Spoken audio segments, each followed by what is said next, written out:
Do we all at times think too negatively? We do it by not realizing it. But do we all sometimes shatter our own confidence?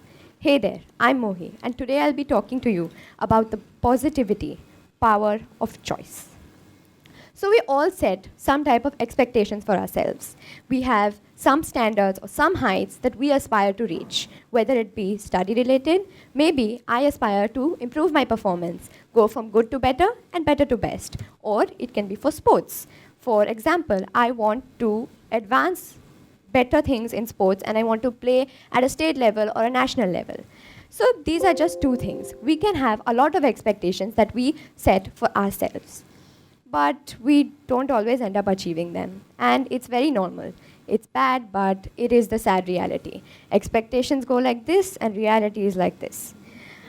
So, it is all very normal, but there are two types of people that handle this pain. There can be some people that handle it very lightly. They don't really take it that much. Okay, I didn't reach where I aspired to, so now I know the grounds where I have to improve.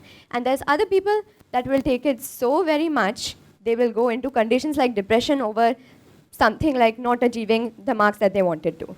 Am I right? Okay, so now let's talk about a thing. You can see this glass on the screen. It is half full or half empty. How would you describe it? I know it's a common example, but we can learn something from this. So if you guys are saying that the glass is half full, then you're being positive than I am, because you're looking at how much quantity of water there is in the glass. Whereas I'm being negative. I'm looking at how much quantity of water there isn't, where I should be looking at how much water there is. I'm not doing a good job. I know what you're thinking. Okay, there's a glass, half full, half empty, blah, blah, blah. How does it make a change in our lives? No, it doesn't. But what you learn from this does make a change.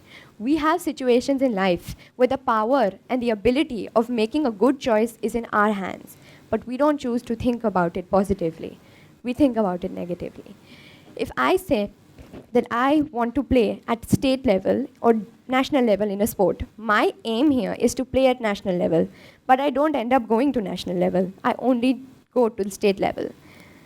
I will become so sad because I wanted to go to national level and I'm not looking that every cloud has a silver lining. I still made it to state and I can improve if I wish to improve. So now I'm going to be sharing some examples from my life where I have had to think positively. So I used to live in Australia for many years, and once I shifted here, I had so many changes in my life. One of those biggest things was I was missing a school trip and I was entirely reluctant about coming here. I had so many myths in my mind about what India was going to be like. And the first and biggest one was study, study, study. No third thing. And though I don't find that to be completely wrong, it is still there. Yes, India has many exams and they focus a lot on education, but that doesn't mean that you don't get social life, which was also one of my biggest fears. I had a fear that my social life was going to be destroyed and that because of my studies, I would not have anything else to think about or do.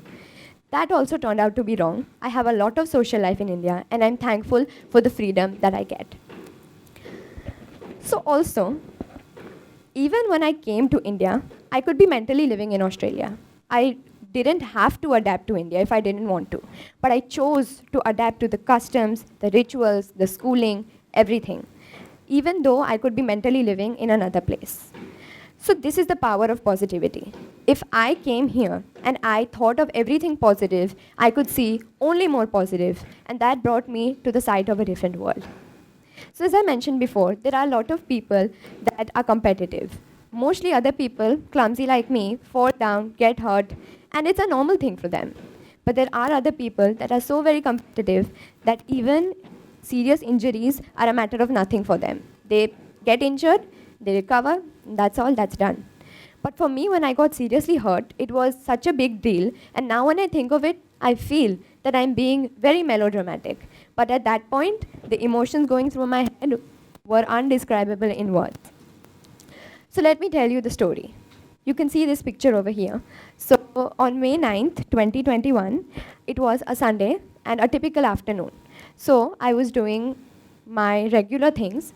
There were people in my house, but everybody was mostly reading on their phones or sleeping. So I was in the living room doing gymnastics, and then I landed on my hand wrong, and I fall down, and I break 2 of my bones. So the amount of pain that was going through my head was so very much that I did not even have time to think about how I felt. I was so panicking, and you can imagine how it feels when you get hurt for the first time and don't know how it feels like to be fractured.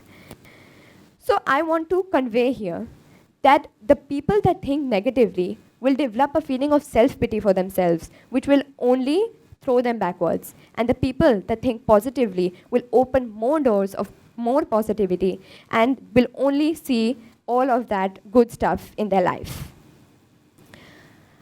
So let us conclude like this. A positive thinker is someone that sees the invisible, feels the intangible, and achieves the impossible. Because the word impossible also has in itself, I am possible. Thank you.